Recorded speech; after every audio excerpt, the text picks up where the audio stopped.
Guys, on this show, we tend to ask the questions a lot of others are afraid to ask. And this weekend was no different.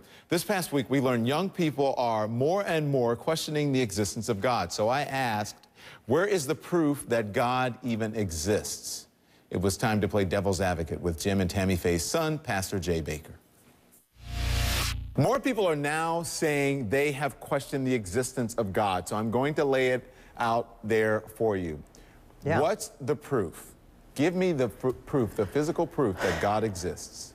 Well, I think the idea that everybody sees God as this being in the sky, when really I think if you look at God as being like the grounded being, you know, God is the ground below us. God is in everything. And so for me, I can't prove to you, and that's why it's called faith. You know, if it was belief, it would be called belief. But for me, it's faith. Mm-hmm. So, listen, a lot of people would come on and say, of course I can prove to you that there is God.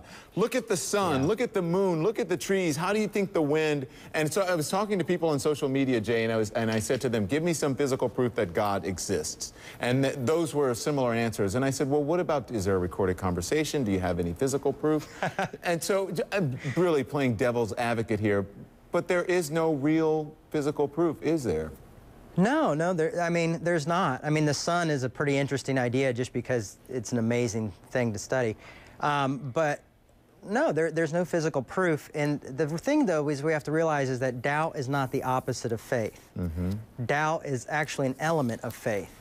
So, you know, that was said by Paul Tillich, and I really have to agree with that. I think that you can't have one without the other. When you don't doubt, you don't grow. And you don't question things, and I think it's important to question things. I think faith is becoming something else, but I also do think the church is going to shrink. I do think we're going to see less religious people because I think of all the partisan politics and how people have treated each other, and how the church has treated the gay community.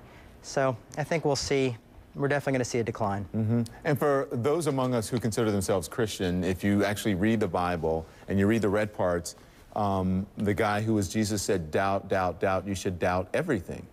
Well, he doubted, you know, in the Garden of Gethsemane, and also on the cross, he said, you know, God, why have you forsaken me? So we have a God that was forsaken by God. So in a way, even Christ was an atheist at one point. Interesting. You're saying some pretty subversive things here.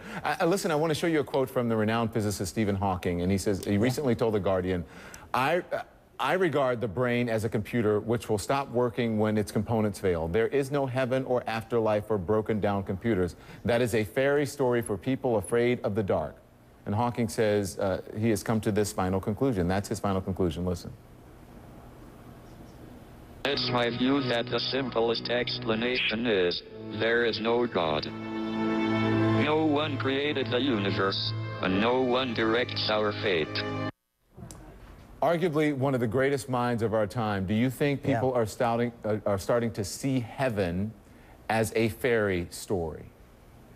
Yeah, I think so. I think it started when people started questioning hell, and now, you know, people question heaven. And I think what's important is that we don't live for life after death. You know what I mean? We have life before death, and that we love each other and we focus on helping one another. And necessarily, you don't have to have religion for that. But for some of us, it's a comfort. For some of us, it's shown us a whole new world. Like I'm obsessed with the idea of grace, you know, because of the Bible and the church. Mm-hmm. Hey, listen, I have to run, but I want to ask you, why are you writing a book on doubt? Because it's something I've dealt with over the past years. You know, I doubt just as much as anybody else does, and I think it's important to realize that doubt is part of faith. It is an element of faith, and it's okay to, you know, to have. So I just want other people out there. I think so many people have feared over the years of doubting. But now that we have computers and, you know, internet and Facebook and stuff, everybody's talking, everybody's able to share their doubts. Yeah. Which is a powerful thing, and we shouldn't ever have the ability to tell someone they can't doubt or they shouldn't doubt. Yeah. You can't do that anyway. You're going to doubt everything.